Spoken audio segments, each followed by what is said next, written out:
جانے مسائل تو علماء سے پوچھیں، یہ حکم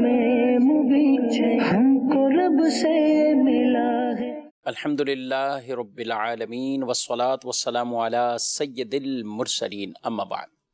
فاعوذ باللہ من الشیطان الرجیم، بسم اللہ الرحمن الرحیم، الصلاة والسلام علیک یا رسول اللہ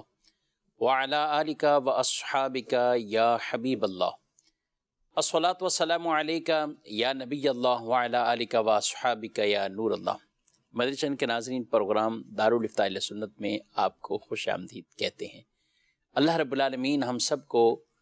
دین متین کے احکامات سیکھنے والا بنائے، اس پر عمل کرنے کی بھی ہمیں توفیق عطا فرمائے، علم نافع کی دولت سے ہم سب کو مالا مال فرمائے۔ ابتداً درود پاک کی فضیلت ہمارے پیارے نبی صلی اللہ علیہ وآلہ وسلم کا فرمان معظم عالی شان ہے کہ جو شخص شوق اور میری محبت میں دن میں 3 بار اور رات میں 3 بار مجھ پر درود بھیجے تو اللہ رب العالمین کے ذمہ کرم پر ہے کہ اس کے دن اور رات کے گناہوں کو معاف فرما دے۔ سبحان اللہ، یہ رب تعالیٰ کی شان کریمی ہے کہ اللہ تعالیٰ اپنی رحمت سے ہمارے ان گناہوں کو کبھی اس کا سبب ذکر و درود کی وجہ سے معاف فرما دیتا ہے، کبھی کوئی ایسی نیکی ہوتی ہے کہ جس کی بدولت اللہ تعالیٰ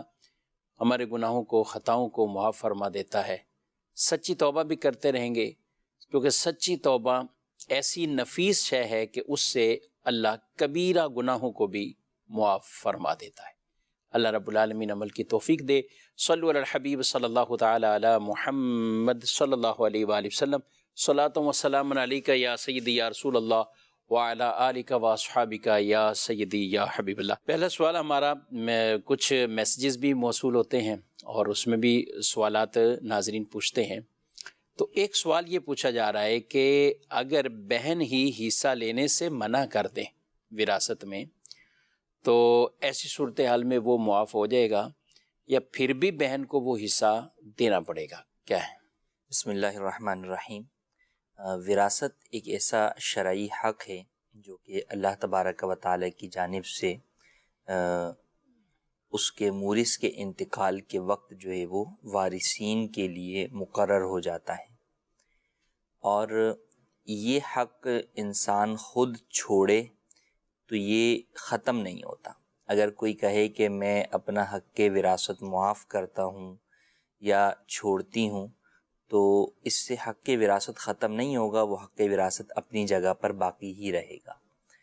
یہاں 2 پہلو ہیں۔ ایک بات تو یہ کہ بہنیں یہ کہتی ہوئی تو سنائی دیتی ہیں، کبھی آج تک یہ کانوں کو یہ الفاظ سنائی نہیں دیے کہ بھئی بھائیوں نے کہا ہو کہ ہم اپنا حق وراثت بہنوں کے لیے چھوڑ رہے ہیں، اور یہ بھی بھائی ہی دعویٰ کر رہے ہوتے ہیں کہ بہنیں نہیں لینا چاہ رہے اور ان کو ضرورت بھی نہیں ہے۔ جی، تو سب سے پہلے تو معاشرے کے اس کردار پر خود معاشرے کو غور کرنا چاہیے کہ جو ایک عورت جو کہ مرد کے جو ہے وہ اس کے سارے اخراجات مرد کے ذمہ لازم ہوتے ہیں، تو وہ عورت تو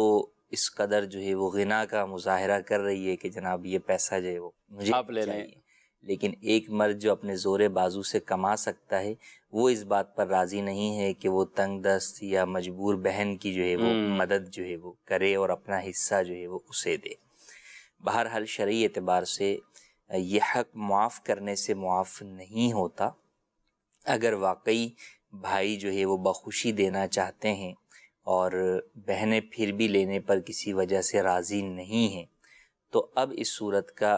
جو 2 طریقے ہیں، 2 میں سے ایک طریقہ یہ ہے کہ ان کا جو بھی حصہ بنتا ہے وہ انہیں دے دیا جائے، ٹھیک، کیش کی صورت میں جو ہے وہ دے دیں اور وہ اس کے اوپر قبضہ کر لیں، اپنے ہاتھ میں لے لیں، اپنے اکاؤنٹ میں ٹرانسفر جو ہے وہ کروا لیں۔ اب اس کے بعد وہ واپس کر دیں، چاہیں تو واپس کریں، چاہیں تو واپس نہ کریں۔ اب واپس کریں گے تو جس کو واپس کریں گے اس کو جائے گا، سب کو جائے ضروری نہیں، یعنی وہ با اختیار ہے، وہ با اختیار ہے کہ وہ سارے ورثاء کو دے دے، ٹھیک، یا بھائیوں یا بہنوں میں سے جو زیادہ حاجت مند ہے وہ اس کو دے دے،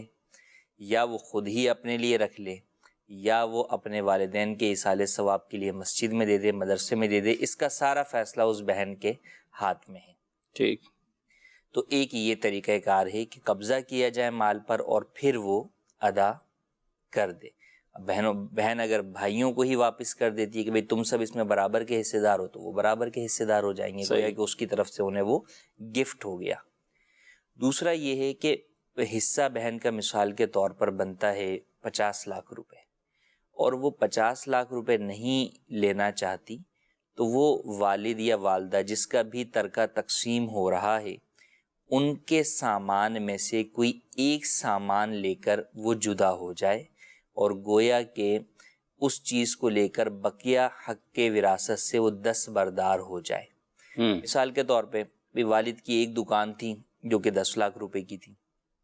بہن کا حصہ بن رہا ہے 50 لاکھ، تو وہ کہتی ہے کہ بھئی میں یہ 10 لاکھ والی دکان لے لیتی ہوں اور بقیہ حصے سے دستبردار ہوتی ہوں. تو یوں بھی کیا جا سکتا ہے، یوں ہی اور کوئی اسی طرح کا والد کا جو ہے وہ یا والدہ کا سامان جو ہے وہ لے کر بھی حصے سے دستبردار ہو سکتی ہے. تو یہ 2 طریقے ہیں. اس کے علاوہ جو ہے وہ فقط یہ کہہ دینا کہ میں حصہ نہیں لینا چاہتی یا میں حق معاف کر رہی ہوں، اس سے حق کے وراثت معاف نہیں ہوگا. اور اگر اس بہن کا انتقال ہو جاتا ہے تو اب وہی حصہ وراثت اس کے ورثاء میں آگے اس کے بیٹے بیٹیوں میں یا اس کے شوہر میں جا کر تقسیم ہوگا. تو لہٰذا اولاً تو بہنوں کو ان کا حق زبردستی دینے کی طرف آنا چاہیے، ٹھیک کہ بھائی نہیں آپ لیں، آپ کو نہیں چاہیے، آپ اپنی خوشی سے جہاں چاہے خرچ کریں، مسجد میں دیں، مدرسے میں دیں، اپنے ایصال ثواب کے لیے دیں، والدین کے ایصال ثواب کے لیے دیں. یہ ان کو ذہن دیں تاکہ ان کو بھی جو ہے وہ ثواب جو ہے وہ ملے، اور ان کو اس بات کا احساس ہو کہ ہاں بھائی فقط ہم سے نام کے لیے یا دکھانے کے لیے نہیں بول رہے، بلکہ واقعی حقیقی معنوں میں ہی بھائی ہمیں ہمارا حصہ دینا چاہتے ہیں. تو جب یوں کریں گے تو پھر انشاءاللہ جو ہے وہ بہنیں جب آگے اس کو صدقہ کریں گی، آگے دیں گی، تو ان کو ثواب بھی ملے گا اور انہیں بھی فائدہ بھی ہوگا. اور اگر وہ نہیں لینا چاہتی تو پھر یہ جو 2 طریقے بیان کیے گئے ہیں ان میں سے کوئی ایک طریقہ اختیار کرنا ضروری. اچھا، یہ بڑی اہم بات آپ نے بیان کی کہ اگر وہ نہیں دیا جاتا یا ایسے ہی زبانی کلامی کر لیا اور بہن کا انتقال ہو جاتا ہے اس میں، تو پھر آگے اس کے ورثاء کے اندر چلا جائے گا. ایک مسئلہ ہے، ایک مرتبہ دارالفتہ میں ایسے ہی کہ بہن کا انتقال ہوا، والد کی وراثت تقسیم نہیں کی ہوئی تھی. اب کیا ہوا کہ بہن کا انتقال ہو گیا، تو اب پوچھا کہ بھائی بہن کے ورثاء کون ہیں ان کے، تو ان کے جو ہے وہ اولاد نہیں تھی اور ان کے شوہر تھے، اور ادھر پھر ظاہر شوہر کو بھی حصہ جائے گا، اور جتنا اس کا ترکہ تھا آدھا تو شوہر کو چلا جائے گا، اور بقیہ اس کے مزید جو ہے وہ اس کی والدہ ہیں یا بہن بھائی ہیں جو اس میں. اب ہوا مسئلہ یہ کہ ان کے ساتھ ساتھ پھر اس کے شوہر کا بھی انتقال ہو گیا. اب اس کے شوہر کا بھی انتقال، یہ مسئلہ پھر آیا دوبارہ، ابھی وراثت وہیں کھڑی ہوئی، یعنی تقسیم نہیں کی تو ان کی بہن فوت ہوئی، اب بہن کے بعد ان کے شوہر بھی فوت ہوئے، اور اب وہ سمجھے کہ شاید شوہر فوت ہو گیا تو اب معاملہ کیول ہو گیا، اب سارا کا سارا ہماری طرف آئے. اب جب ان کو کہا کہ بھائی یہ جو بہن کو ملنا تھا اس میں جو اس کے شوہر کا تھا، اب شوہر کے انتقال ہونے کی صورت میں شوہر کے ورثاء اس کے والدین نہیں ہیں اور اولاد بھی نہیں ہے، تو بہن بھائی اس کے. اب وہ ان کو سمجھ ہی نہیں آئی، یہ بڑی عجیب بات ہے، بھئی ہمارے والد کی وراثت سے ہماری بہن کے سسرال والوں کے بھائی بہنوں کا کہاں سے آ گیا، کیا کہیں گے؟ اسی طرح کا مسئلہ گزشتہ دنوں ہمارے پاس بھی آیا کہ جب کسی والد کا ان کے انتقال ہوا تو دادی زندہ تھی، تو اب دادی نے یہی کہا کہ بیٹا میں کیا حصہ لوں گی، میں حصہ معاف کرتی ہوں، تم لوگ آپس میں تقسیم کر لو. اب دادی کا انتقال ہو گیا تو در حقیقت لوگ اینڈ رزلٹ دیکھ رہے ہوتے ہیں کہ بھئی ہمارے باپ کی جائیداد میں سے انہیں کیوں مل رہا ہے. انہیں کیوں مل رہا ہے؟ حقیقتاً یہ دیکھیں کہ شرعی اعتبار سے ایک چیز جب اس کا جو بھی مالک تھا، جیسے آپ والی مثال کے اندر شوہر کو حصہ ملنا تھا، اگر آپ شوہر کو دے دیتے تو شوہر کی مرضی ہوتی کہ وہ خود خرچ کرتا یا اپنے بہن بھائیوں کو دیتا، اس وقت تو آپ کوئی اعتراض نہیں کرتے. صحیح بات. تو اس کا مطلب اس کا حصہ تو ثابت ہو گیا، اس کی ملکیت تو ثابت ہو گئی تھی، فقط لین دین میں تاخیر ہوئی ہے. تو لہٰذا جب حق ثابت ہو گیا، ملکیت ثابت ہو گئی، تو اب ملکیت ثابت ہونے میں جس شخص کی ملکیت میں وہ چیز ہے جب اس کا انتقال ہوگا تو اس کے ورثاء میں تقسیم ہوگی۔ در حقیقت آپ کے جو ہے وہ والد کا حصہ آپ کی بہن کے سسرال والوں کو نہیں مل رہا، بلکہ انہیں اپنے بھائی کی وراثت میں سے حصہ مل رہا ہے۔ اور بھائی کو وراثت میں کہاں سے ملا؟ اس کو آپ کے والد کے اس میں سے نہیں ملا، بلکہ در حقیقت اس کو تو اپنی بیوی کے جو ہے وہ حصے میں سے جو ہے وہ وراثت کا ملا۔ تو یوں جو ہے وہ واقعی لوگ جب اینڈ دیکھتے ہیں اور چونکہ پیسہ جا رہا ہوتا ہے تو لوگ ایسے معاملے کے اندر جو ہے وہ بسا اوقات سمجھتے نہیں ہیں، یا سمجھنا شاید چاہتے جو ہے وہ نہیں ہیں کہ بھئی مال جو ہے وہ ہمارا ان کی طرف جو ہے وہ کیوں جائے۔ اور اسی بنیاد پہ کئی دفعہ لوگ یہ بھی کہہ رہے ہوتے ہیں، مثال کے طور پہ کسی شخص کا انتقال ہو گیا اور اس کی بیوہ نے انتقال کے بعد عدت گزار کے شادی کر لی، تو اب یہی کہتے ہیں کہ بھئی اس نے تو شادی کر لی، اب اس کو حصہ جو ہے وہ کیوں دیں گے؟ ہاں، اس کو کیوں دیں؟ تو حالانکہ جس وقت انتقال ہوا اس وقت وہ اس کی بیوی تھی، اس وقت اس کا حصہ ثابت ہو گیا تو وہ ثابت شدہ حصہ اس کا باقی رہے گا، اس کی ملکیت تھی، لہٰذا اس نے اگرچہ دوسری شادی کر لی اس کو اس کا حصہ دیا جائے گا۔ ہمارا ناظرین یہ بہت اہم معاملات ہیں اور ان کو اسی طرح ہی دیکھنا چاہیے، ورنہ ہم یوں جانتے ہوئے یا خود ہی انجانا پن کہیں گے اسے، کہ جان بوجھ کر انجان بننا اور پھر آنکھ بند کر لینا، تو کئی لوگوں کا جو مال میں حق ثابت ہو جاتا ہے پھر ان تک نہ پہنچانے کی وجہ سے والد نے یعنی یا بھائی نے ایک طرح کا ضبط ہی ہے، اس کو شریفانہ غصب کہیں گے، کیا کہیں گے اس کو؟ یعنی ایک تو ویسے کسی سے لوٹ لینا ہے جبری طور پر، تو یہ بھی تو جو اس طرح کے غصب کے احکام میں آتے ہیں۔ بالکل غصب کے احکام میں آئے گا، بلکہ کئی جگہوں کے اوپر تو آگے یتیم بھی ہوتے ہیں، وہاں پر یتیم کے مال کھانے کی وعیدیں بھی ان کے اوپر بہرحال، اور یہ ایسا گناہ ایک طرح کا نا جو نسل در نسل پھر آگے چلتا رہتا ہے، اور بسا اوقات بعد والوں کو تو علم میں بھی نہیں ہوتا کہ اوپر پہلے والوں نے کیا تھا۔ تو یہ اس طرح کے جتنے مسائل آئے ہیں دارالفتہ میں آتے ہیں، تو ہم یہی کہتے ہیں کہ آپ اپنی زندگی میں اس مسئلے کو تو حل کر لیں گے، لیکن آپ کی اولادوں کے بعد آپ دونوں کی آپس کی اولادیں اس مسئلے کو حل کر پائیں، یہ مشکل ہے۔ اللہ یہ کہ جس کے دل میں کوئی ایسا خوف خدا والا معاملہ آ جائے، اور ہیں ایسے بھی معاشرے میں لوگ ہیں، کفیل صاحب 17 میتوں تک اس کو پہنچایا ایک مسئلے میں، ہم نے خود دارالفتہ میں، لیکن اس کی کئی نشستیں ہوئیں، آنا جانا، معلومات لینا، یعنی 17 میتیں ہو چکی تھیں، اور اب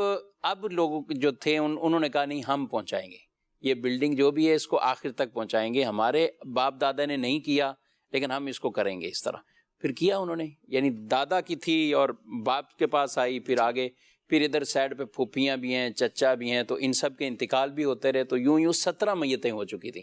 اور اب ان کے آنے والے جو پوتے تھے یا جو بھی انہوں کے دل میں تھا کہ واقعی جن کا ذہن بنتا ہے وہ جو ہے وہ کرتے تو ہیں۔ مجھے بھی یاد ہے اس طرح کا کہ ایک کیس تھا،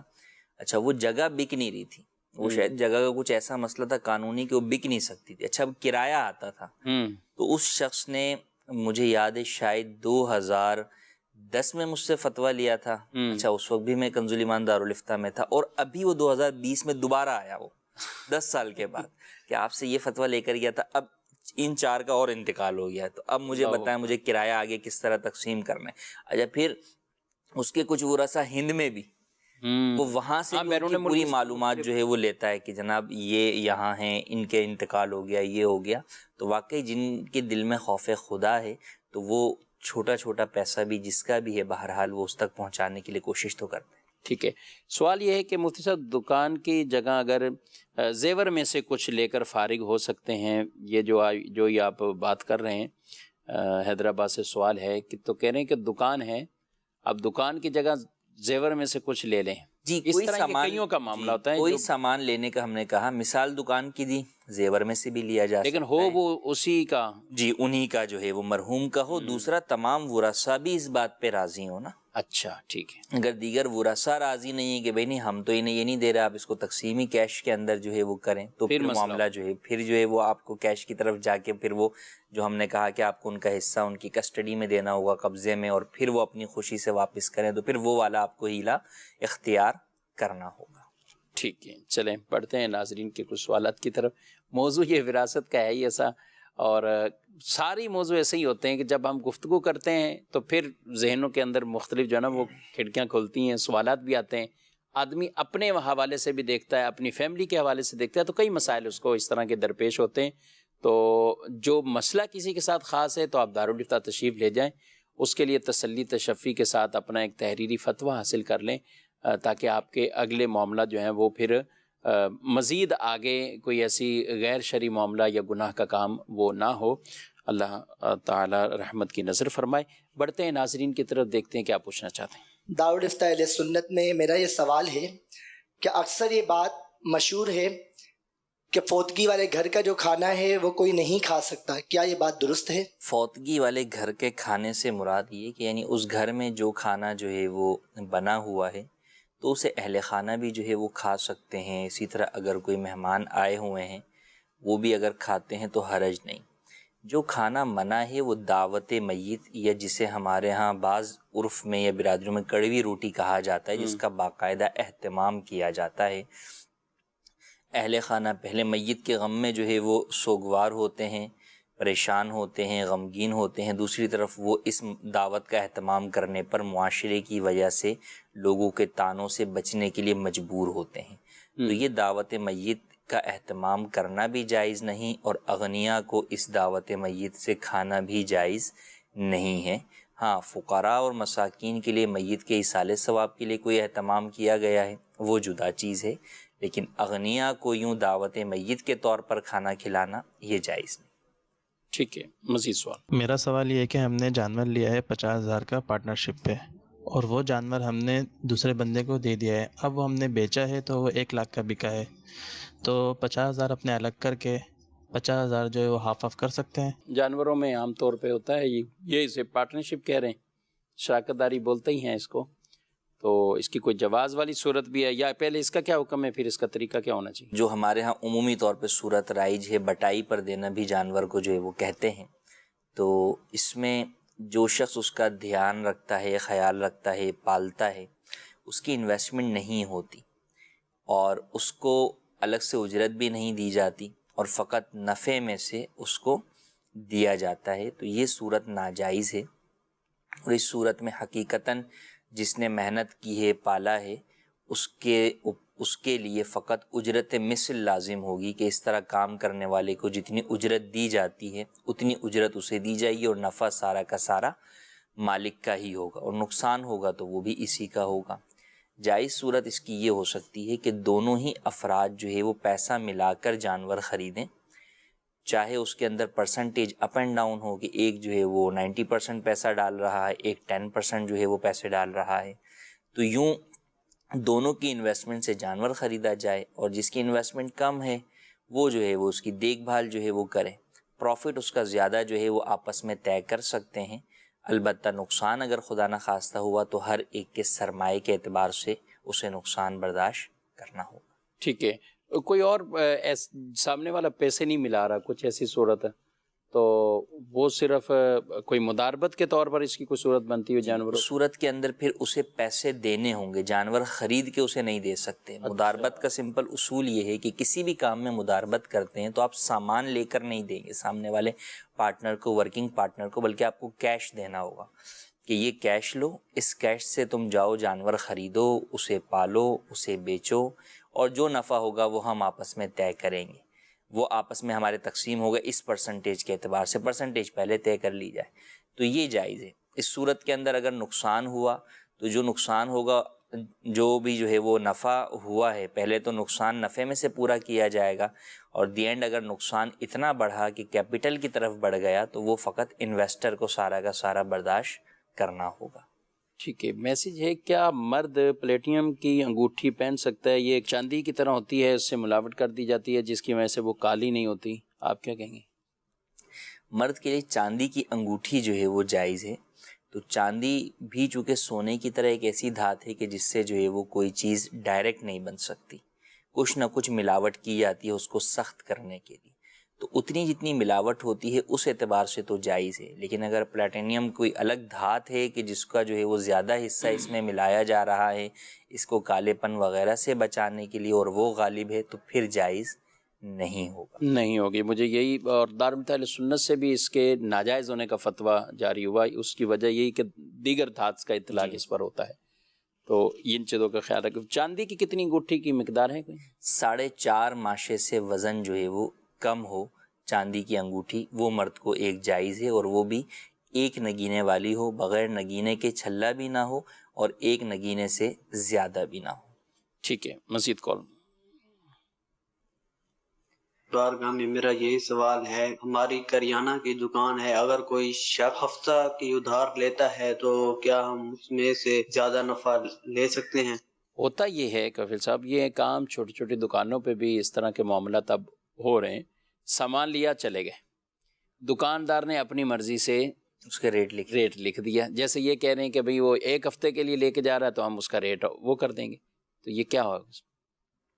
بنیادی طور پر تو جب بھی کسی چیز کی خرید و فروخت کی جائے تو اس میں اس چیز کا تعین بھی ضروری ہے اور اس کے بدلے میں لازم ہونے والی قیمت کا بھی متعین ہونا ضروری ہے۔ تو لہٰذا اگر معلوم ہی نہیں ہے، ایک وہ چیز ہے جس کی قیمت معلوم ہی ہے سب کو کہ بھئی اس کی اتنی قیمت ہے تو حرج نہیں ہے، لیکن معلوم نہیں ہے یا معلوم تھی اور اب ریٹ بڑھ گئے تو اب دکاندار نے بڑھنے والے ریٹ لکھے ہیں اور لے آنے والا سمجھ رہا ہے کہ میں پرانے ریٹ کے اوپر جو ہے وہ لے کر جو ہے وہ جیسے چل رہا تھا پہلے وہی جو ہے وہ چل رہا ہے، تو یہ جائز نہیں ہے۔ ریٹ پہلے جو ہے وہ معلوم ہونا ضروری ہیں، یا تو واضح طور پر بتا دیے جائیں، یا وہ ایسی چیز ہے کہ جس کے ریٹ ہر کسی چلتے پھرتے آدمی کو بھی پتہ ہی ہے، یا کم سے کم اس شخص کو پتہ ہی ہے کہ بھئی یہ اتنے کی ہی جو ہے وہ ملتی ہے۔ تو ریٹ طے ہونا ضروری ہے، ریٹ طے نہیں ہے تو ثمن یعنی اس کی قیمت مجہول ہوئی تو یہ بے فاسد ہو جائے گی اور اس میں گناہگار بھی دونوں ہوں گے۔ اب بات یہاں جہاں تک رہی کہ بھئی نقد میں کسی چیز کا کم پیسوں میں جو ہے وہ دینا اور ادھار میں زیادہ پیسوں کا دینا، تو اگر اس چیز کی قیمت ہی آپ زیادہ طے کرتے ہیں تو جائز ہے، لیکن اسے بتا دیں کہ بھئی آپ ادھار خرید رہے ہیں، یا یہ بھی نہ بتائیں کہ آپ ادھار خرید رہے ہیں، بس بھئی یہ میں چیز آپ کو جو ہے وہ اتنے کی بیچوں گا، اتنے کی بیچ رہا ہوں میں آپ کو۔ اب اگر آپ نے ہفتے کا اس نے ادھار کہا تھا اور وہ واپس کیے اس نے مہینے میں، تو آپ ہفتے کے ملٹی پلائی بائی 3 نہیں کر دیں گے کہ 3 ہفتوں کے پیسے اس کے اندر ایڈ ہو جائیں۔ قیمت ہے یا جو رقم ہے وہ مدت کے بدلے میں نہیں ہے، بلکہ آپ نے اس چیز کی قیمت ہی زیادہ کر دی تھی، تو جس کی چیز کی قیمت ایک بار طے ہو گئی تو اب اس میں تبدیلی نہیں ہو سکتی، تو لہٰذا آپ پر اب وہی قیمت اس سے لینا جائز ہوگا، اس سے زیادہ نہیں لے سکتے، چاہے وہ 1 ماہ بعد دے چاہے 1 سال بعد دے، جتنی قیمت طے کی ہے آپ اتنی ہی اس سے لے سکتے ہیں۔ ٹھیک ہے، فیاض احمد عارف والا سے ہیں، یہ کہتے ہیں کہ موبائل کمپنیوں نے جو سم میں اکاؤنٹ کھولے ہوئے ہیں اور اس پہ فری منٹس وغیرہ یہ دیتے ہیں، کیا ہے شرعی حکم اس کا؟ موبائل کمپنیز کے بھی جو اکاؤنٹ ہیں بینک اکاؤنٹ کی طرح جو ہے وہ ایک ڈیجیٹل اکاؤنٹ سسٹم ہے، اور اس کے اندر جب یہ شرط ہے کہ آپ اتنا بیلنس مینٹین رکھیں گے تو آپ کو اس کے اوپر اتنے فری منٹس یا فری SMS یا فری MBs ملیں گے، تو در حقیقت جو اس اکاؤنٹ کے اندر بیلنس مینٹین کرنا ہے یہ حقیقتاً قرض ہے، تو قرض کے اوپر جو نفع دیا جائے، چاہے وہ پیسوں کی صورت میں، چاہے منٹس کی صورت میں، چاہے دیگر سروسز کی صورت میں، وہ سود ہے کہ حدیث پاک میں فرمایا کلو قرض جر منفیاتن فہو ربا، ہر وہ قرض جو نفع کھینچ کر لائے وہ سود ہے۔ تو نفع جو ہے وہ ہر چیز کو شامل ہے، چاہے وہ پیسوں کی صورت میں ہو چاہے سروس کی صورت میں ہو، تو لہٰذا جب کہ یہ مشروط ہے، کنڈیشنل ہے کہ اتنا بیلنس رکھیں گے تو ملے گا، تو یہ سود ہے جس سے بچنا ضروری ہے۔ ٹھیک ہے، مزید کال۔ مفتی صاحب کی بارگاہ میں سوال عرض ہے کہ گاؤں دیہاتوں میں دیکھا گیا ہے کہ فجر، مغرب اور عشاء کی نمازوں میں مساجد میں اسلامی بھائی تہبند پہن کر آتے ہیں، جس کے اوپر بعض اوقات کرتا نہیں ہوتا ہے، صرف شرٹ ہوتا ہے، تو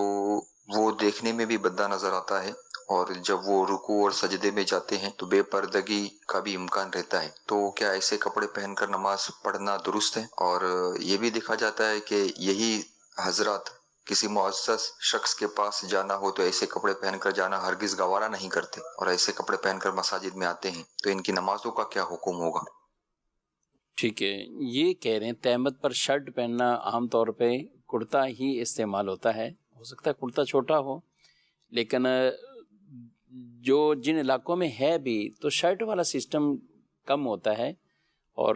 جیسے آفس سے آئے ہیں ادھر ہمارے یہاں کراچی میں، تو گھر پہ آنے کے بعد ظاہر ہے وہ یونیفارم یا جو بھی آپ نے پہنا وہ اتر جاتا ہے اور دیگر کوئی لباس ہے پہن لیا جاتا ہے،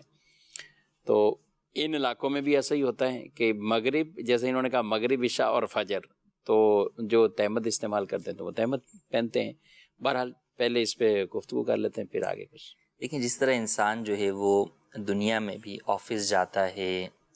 کسی تقریب میں جاتا ہے، کسی بڑے شخصیت سے ملاقات کے لیے جاتا ہے، تو وہاں پر اچھے سے اچھا اپنی استطاعت کے مطابق لباس پہن کر جاتا ہے. اس سے کہیں زیادہ اس کو اللہ رب العالمین کی بارگاہ میں حاضری کے وقت جو ہے وہ لباس اور دیگر اپنے جسم سے متعلقہ امور میں احتیاط کرنے کی حاجت ہے، کہ صاف ستھرا لباس اور ایسا لباس کہ سب سے معزز بارگاہ تو رب کی بارگاہ ہے، اس سے بڑھ کر کون سی بارگاہ ہو سکتی.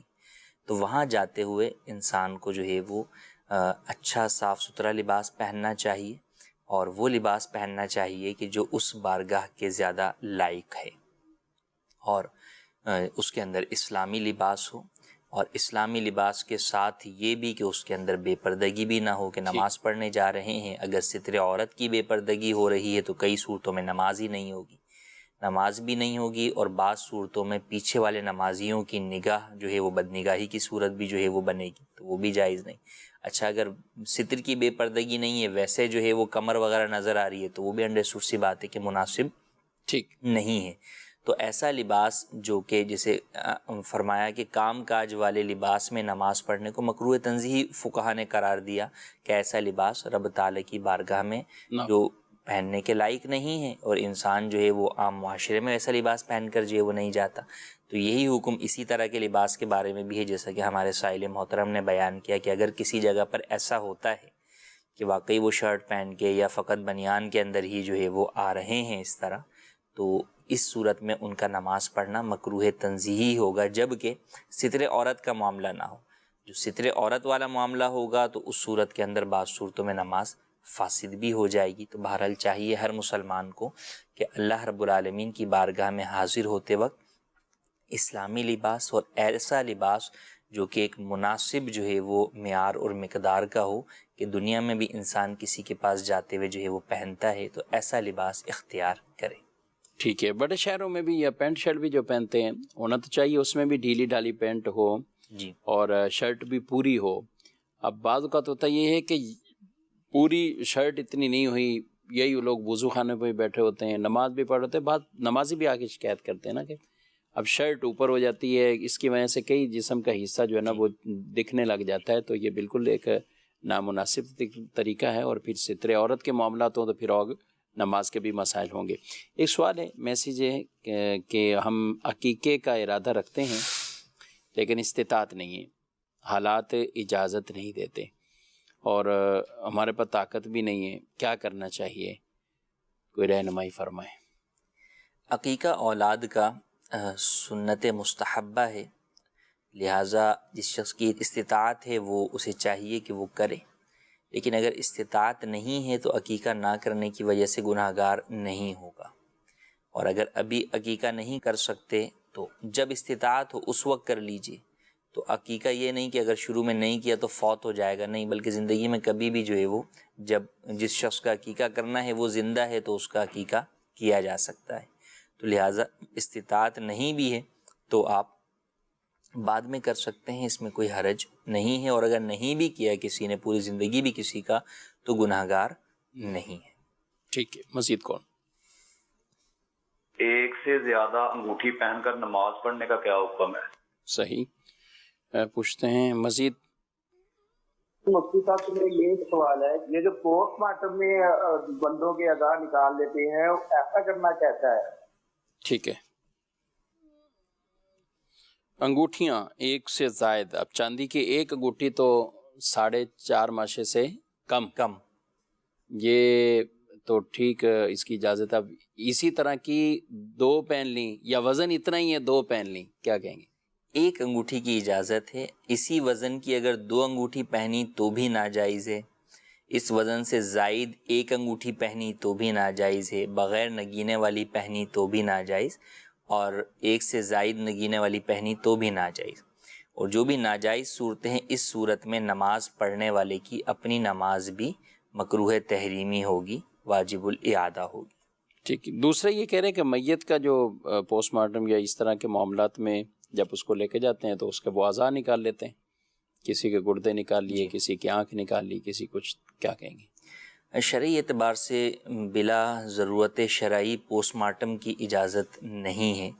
کہ حدیث پاک میں ہے کہ میت کو بھی اسی طرح تکلیف پہنچتی ہے جس طرح زندہ کو پہنچتا ہے. تو زندہ کو اگر جو ہے وہ کاٹیں گے، چیریں گے، تو اسے بھی تکلیف پہنچے گی، تو اسی طرح مردے کو بھی جو ہے وہ پہنچتی ہے.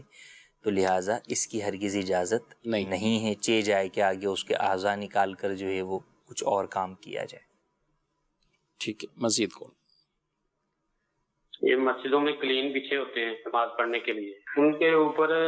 تصویریں بھی بنی ہوتی ہیں، نظر آ رہی ہوتی ہیں نا، یعنی کہ واضح تو نظر نہیں آتی لیکن تھوڑی تھوڑی واضح ہو رہی ہوتی ہیں کہ یہ فلاں چیز کی تصویر ہے یا اس طرح کی ہے. تو کیا ایسے کلینوں پہ نماز پڑھنا صحیح ہے؟ آپ وہ قالین لے کے نا کسی مفتی صاحب کے پاس چلے جائیں، اس کا ٹکڑا ایک لے، آپ مجھے دیکھ رہے ہیں نا، یہ میرے پیچھے پین فلکس ہے، شاید ہو سکتا ہے اس کو بھی کئی تانے بانے ملا کے یہ بولیں کہ یوں اس کی تصویر بن رہی، یوں یہ بن رہی. کفیل صاحب اتنا تجربہ ہوا ہے ان کا، جب بھی قالین میں نے منگوائے یا مسلح منگوائے نا یا بھی لے کے آؤ تو شاذ و نادر کسی کے اندر کوئی ایسا ہو، ورنہ خامخواہی کچھ بنا لیے جاتے ہیں کہ یہ اس کی ناک بن گئی، یہ کان بن گئی، یہ تصویر بن گئی. کیا کہیں گے؟ ایسا ہوتا ہے، کئی لوگوں کو اس اعتبار سے بہت زیادہ جو ہے نا وہم آتے ہیں، وسوسے آتے ہیں، اور ان کو ہر چیز میں ہی کچھ نہ کچھ اس طرح جو ہے وہ نظر آنا شروع ہو جاتا ہے. پتھروں کے اوپر بھی انہیں ہر جگہ کچھ نہ کچھ لکھا ہوا ہی جو ہے وہ نظر آ رہا ہوتا ہے، اور پھر وہ اس کے اوپر باقاعدہ بحث بھی کر رہے ہوتے ہیں. اب جو مسجد کے اندر اس طرح کی قالین آئی ہوئی ہے، اس کے اوپر چلیں، اگر آپ کو واقعی زیادہ افراد کو اس پر وسوسہ آئے تو بھائی اس کے اوپر آپ پوچھ لیں دارالفتہ سے، وہ بتا دیں. تو اب اس کے بعد نہیں، وہ بھی نہیں ماننا، مفتی صاحب نے بتا دیا پھر بھی نہیں ماننا، شور شرابہ کر کے ہی رکھنا ہے کہ نہیں بھائی یہ قالین جو ہے وہ اٹھاؤ مسجد سے. ہزاروں لاکھوں روپے کی وہ قالین آئے ہوئے ہیں، جب کوئی وجہ نہیں ہے تو اس کو ضائع کرنے کی کوئی ضرورت نہیں ہے، بلکہ ضائع کرنا اس کا اسراف ہوگا. جس شخص نے دیا ہے اس نے اپنے والدین کے اصالِ ثواب کے لیے بچھایا ہے، اس میں کوئی ایسی چیز نہیں ہے، تو اس بیچارے کا بھی جو ہے وہ اس کے اندر نقصان ہے کہ وہ لپیٹ کے مسجد کے کونے میں رکھ دی جائے گی، کوئی پڑے گا نہیں، وہیں پڑے وہ ضائع ہوتی رہے گی. تو ایسے امور کے اندر واقعی ایسا ہے کہ اس بات میں بعض لوگ بلا وجہ کا وہم اور وسوسے میں جو ہے وہ مبتلا ہوتے ہیں، تو انہیں بھی اس چیز سے جو ہے وہ بچنا چاہیے. اور کبھی بھی ایسا مسئلہ ہو تو 2-4 سمجھدار لوگ پہلے اسے دیکھ لیں، اگر واقعی انہیں بھی اسی طرح کا کوئی محسوس ہو رہا ہے تو پھر اس کے اوپر شرعی رہنمائی لے کے اسے کلوز کریں کہ اس کو کرنا کیا ہے. ٹھیک ہے. اور اس میں تھوڑی یہ بھی انہوں نے تصویر کا کہا، تو تصویر میں کچھ ایک اور معاملہ، یعنی وہ عام طور پہ نہیں ثابت ہوتا، کیونکہ یار جو لے رہے ہیں تو وہ بھی دیکھ رہے ہیں کہ ہم یہ کون سا لے رہے ہیں. اچھا، بعض اس کے نا وہ ڈنڈیاں کچھ ملا کر اس میں گرامی بنا دیں گے، یعنی یہ یا تو کلمہ یا لفظ اللہ بن رہا ہے یا محمد جو ہے وہ بن رہا ہے، یا اس طرح کا کوئی بھی کلمہ. اب یہ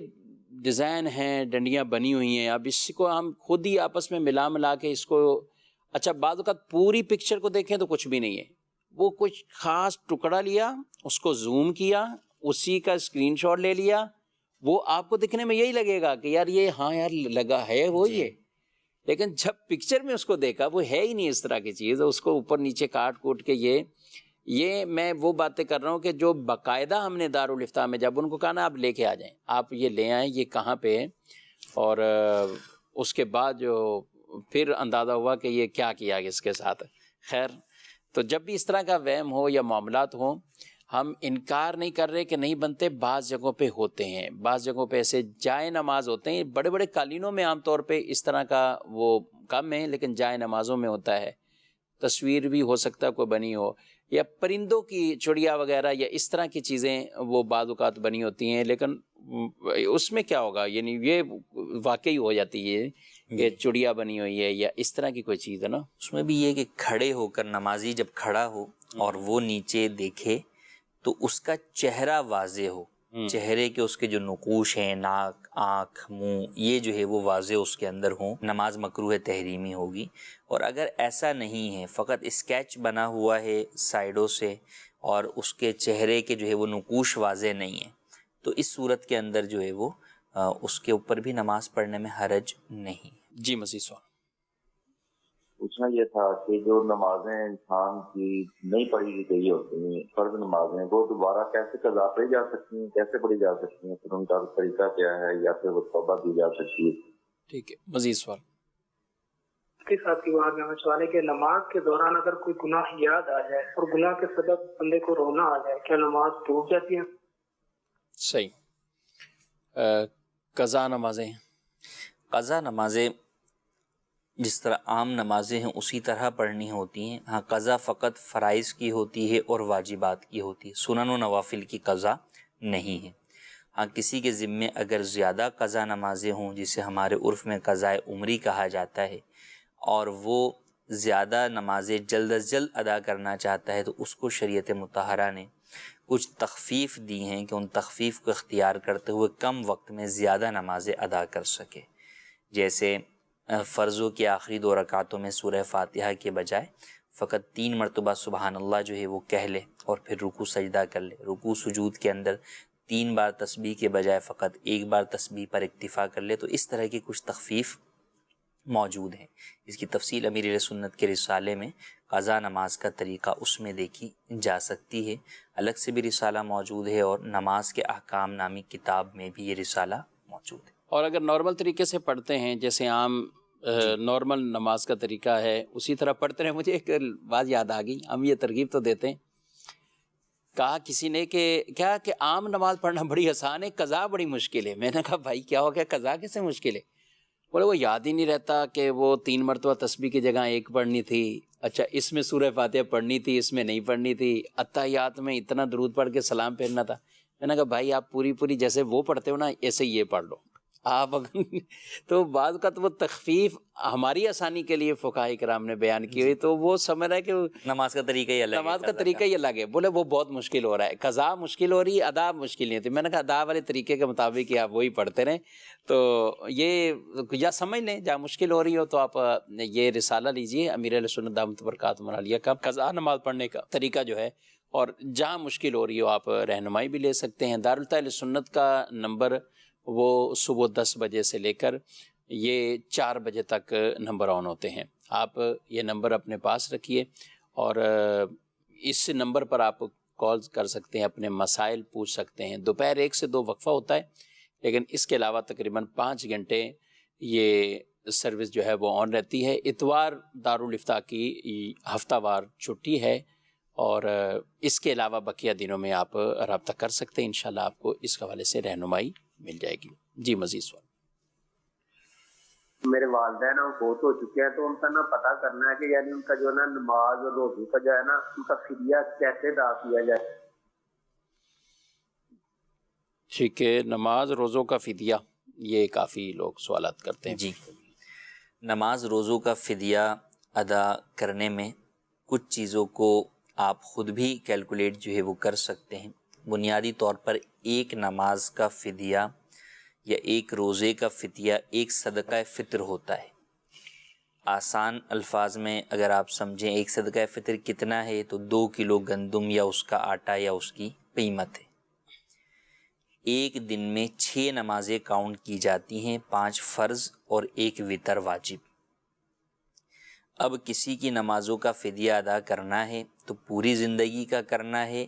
یا اس کے عمر کے وہ حصہ جس میں اس نے نماز چھوڑی ہے اس کا ادا کرنا ہے۔ اگر پوری عمر کا کرنا ہے تو پھر اگر لڑکا ہے تو 12 سال سے اس کی عمر کا انتخاب کریں، یعنی کل جتنی 12 سال مائنس 12 سال مائنس کر لیں۔ اگر لڑکی یا عورت ہے تو اس کی عمر میں سے 9 سال مائنس کر لیں، اور پھر ایام جتنے بھی بنتے ہیں سالوں کے اعتبار سے 365 دن کو جو ہے وہ آپ ضرب دے لیں 6 کے ساتھ، تو 1 سال کا نکل جائے گا۔ پھر اس 1 سال کو ضرب دے لیں جتنی اس کی عمر بن رہی ہے، اس میں سے جو مائنس آپ نے کر لیے 12 یا 9 اس کے ساتھ، تو یہ آپ کے سامنے نمازوں کی تعداد آ جائے گی کہ اتنی جو ہے وہ فدیے لازم ہیں۔ اب فی فدیہ جو ہے وہ آپ رقم معلوم کر لیں کہ بھئی کیا اس وقت جو ہے وہ صدقہ فطر کی مقدار چل رہی ہے، یا 2 کلو آٹا کتنے کا جو ہے وہ آ رہا ہے، اس کو آپ ملٹیپلائی کریں گے، ضرب دیں گے نمازوں کی تعداد سے، تو آپ کے پاس اماؤنٹ آ جائے گا کہ ان نمازوں کے فدیے کی ادائیگی کے لیے اتنے اماؤنٹ کی حاجت ہے۔ اسی طرح رمضان کے روزے، تو 30 روزے جو ہے وہ آپ دیکھ لیں ان کی زندگی میں کتنے رمضان آئے ہیں، اتنے رمضان آپ جو ہر سال کا 1 رمضان ہی آئے گا اسے کاؤنٹ جو ہے وہ کر لیا جائے، تو یوں ہر روزے کا 1 فدیہ، تو 30 دن کے 30 جو ہے وہ فدیے ہو گئے، تو اس کو بھی ملٹیپلائی جو ہے وہ کر لیں اور اس کو بھی صدقہ فطر کی مقدار سے آپ ضرب دے لیں۔ اب اگر مثال کے طور پہ یہ اماؤنٹ آ گیا 5 کروڑ، تو اگر تو آپ کے پاس 5 کروڑ کی صلاحیت ہے کہ آپ اس سے فدیہ ادا کر سکتے ہیں تو بہت اچھی بات ہے، آپ 5 کروڑ سے فدیہ جو ہے وہ ادا کیجیے۔ اور اگر اتنی نہیں ہے، استطاعت ہے 2 لاکھ 5 لاکھ 10 لاکھ کی، تو اب اس صورت کے اندر کسی مستحق کے زکوٰۃ کو، ایسا شخص جو کہ مستحق کے زکوٰۃ ہو، شرعی فقیر ہو، سید اور ہاشمی بھی نہ ہو، اور جس کا فدیہ آپ ادا کر رہے ہیں اس کی اولادوں میں سے بھی نہ ہو۔ وہ بعض لوگ بہن بھائی آپس میں جو ہے وہ فدیہ کر لیتے ہیں، یہ درست نہیں ہوگا، کیونکہ آپ والد کا ادا کر رہے ہیں تو وہ تو والد کی بیٹی ہے، تو نہیں دیا جا سکتا۔ مثال کے طور پہ اب جو ہے وہ اگر اصل اماؤنٹ 50 لاکھ آیا تھا، اب کسی کے پاس جو ہے وہ 1 لاکھ روپے اور وہ اس سے فدیہ ادا کرنا چاہتا ہے، تو وہ یہ 1 لاکھ روپے فدیے کی نیت سے اس شخص کو دے دے۔ وہ شخص قبضہ کرنے کے بعد پھر اپنی طرف سے اسے واپس کر دے کہ یہ میں نے آپ کو تحفتاً دیے۔ اب دوبارہ اس کے پاس 1 لاکھ آ گئے، اب دوبارہ یہ اسے دے دے کہ بھئی یہ میں نے آپ کو اپنے والد کی نماز کے فدیے میں دیے۔ یہ کہنا ضروری نہیں ہے، دل میں نیت ہوگی تو یہ بھی جو ہے وہ کافی، قبضے میں دے دیا، قبضے میں اس کے جو ہے وہ دے دے۔ تو یوں جب 50 مرتبہ یہ اس کو دے گا تو گویا کہ 50 لاکھ روپے اس نے جو ہے وہ اسے ادا کر دیے، تو یوں یہ فدیہ ادا ہو جائے گا۔ تو یہ طریقہ کار ہے۔ مزید اس کے اندر تفصیل تحریری طور پہ چاہیں تو امیر اہل سنت کا رسالہ یہ قضا نماز کے طریقے میں بھی یہ تفصیل موجود ہے، اور آپ جو ہے وہ دارالفتہ اہل سنت آ کر بھی اسے پوچھ سکتے ہیں، سمجھ سکتے ہیں۔ دعوت اسلامی میں بھی فدیہ کی رقم لی جاتی ہے تو انہیں بھی مکمل تفصیل بتا کر آپ یہاں بھی جمع کروا سکتے ہیں۔ ٹھیک ہے، سوال یہ کہہ رہے ہیں کہ مفتی صاحب کی بارگاہ میں عرض ہے کہ اسلامی بہنیں نیل پالش یہ لگاتی ہیں، اور یہ لگانا تو حرام ہے، یعنی یہ بھی انہوں نے ساتھ لکھا ہے، اور کہہ رہے ہیں کہ لگا لی تو اب اسی طرح نماز بھی پڑھ لیتی ہیں، اور جب انہیں سمجھایا جائے تو کہتی ہیں اللہ معاف کرے گا، اللہ معاف کرنے والا ہے۔ اس طرح کے جوابات آتے ہیں۔ پہلی بات تو یہ لگانا حرام ہے کیا، اور اگر لگائیں تو پھر؟ جی، نیل پالش لگانا حرام نہیں ہے، البتہ نیل پالش لگانے کے بعد وضو ٹوٹے گا تو اب اس کے اوپر سے وضو نہیں ہوگا، تہ جم جائے گی، لیئر آ جائے گی اس پر۔ تو اگر ریموور کسی کے پاس موجود ہے کہ وہ اس کو جو ہے وہ مٹا کر وضو کر لے گا تو ٹھیک ہے، وہ کر سکتی ہے۔ اسی طریقے سے کسی نے وضو کرنے کے بعد جو ہے وہ لگایا تو اب اس صورت میں بھی جو ہے وہ اس میں جو ہے وہ کوئی حرج نہیں ہے، جبکہ اگلی نماز کا جب وقت آئے گا تو اس سے پہلے اس کو اگر وضو کی حاجت ہو تو پھر اسے جو ہے وہ ریموو جو ہے وہ کرنا ہوگا۔ تو مطلقاً اس کو یوں حرام نہیں کہہ سکتے، جہاں پر نماز کے جو ہے وہ نہ ہونے کا سبب بنے گا وہاں پھر لگانے کی اجازت نہیں دیجیے گی۔ اور جہاں تک لوگوں کا یہ کہنا کہ اللہ معاف فرمائے گا، تو اللہ یقیناً معاف فرمانے والا ہے، لیکن چوری اور سینہ زوری والی بات نہیں ہونی چاہیے۔ غلطی سے کوئی گناہ ہو گیا، اس پر توبہ کرنا اور معافی کی امید رکھنا یہ تو ٹھیک ہے، لیکن گناہ اس امید پہ کرنا کہ اللہ معاف کر دے گا تو یہ تو سراسر جو ہے وہ چوری بھی ہے اور ساتھ میں سینہ زوری بھی جو ہے وہ پائی جا رہی ہے، تو یہ ہرگز درست نہیں ہے۔ اللہ تبارک و تعالی جہاں غفور الرحیم ہے وہیں قہار اور جبار بھی ہے، تو اللہ تبارک و تعالی بے نیاز بھی ہے، تو اس کی بے نیازی سے ڈرنا چاہیے، وہ عذاب بھی دینے پر جو ہے وہ قادر ہے۔ تو لہٰذا ان چیزوں کو بھی ملحوظ خاطر رکھتے ہوئے جو بھی اس کے احکامات ہیں ان کے اوپر عمل کرنا چاہیے۔ اب پھر غلطی اگر کسی جگہ ہو جائے تو رب کی بارگاہ میں توبہ کر کے معافی مانگ لینی چاہیے۔ ٹھیک ہے، اللہ رب العالمین عمل کی توفیق دے۔ آپ نے پروگرام ملاحظہ کیا ہے، اپنا فیڈ بیک بھی ہمیں ضرور دیا کریں، مشورے بھی دیا کریں۔ مزید آپ کے جو سوالات رہ جاتے ہیں ہم کوشش کرتے ہیں کہ نیکسٹ پروگرام میں ابتداً ہی آپ کے ان سوالات جن کے جوابات صراحتاً یا ضمناً نہیں ہوئے تو ہم ان کو شامل کرنے کی کوشش کرتے ہیں، اور ان کو پہلے آنر کر کے ان کے جوابات بھی آپ تک پہنچاتے ہیں۔ اللہ رب العالمین عمل کی توفیق عطا فرمائے۔ مدنی چینل دیکھتے رہیے، نیکی کی دعوت عام کرتے رہیں۔ آمین بجاہ النبی الامین صلی اللہ علیہ وسلم۔ جانے مسائل تو علماء سے پوچھیں، یہ حکم مبین ہم کو رب سے ملا ہے۔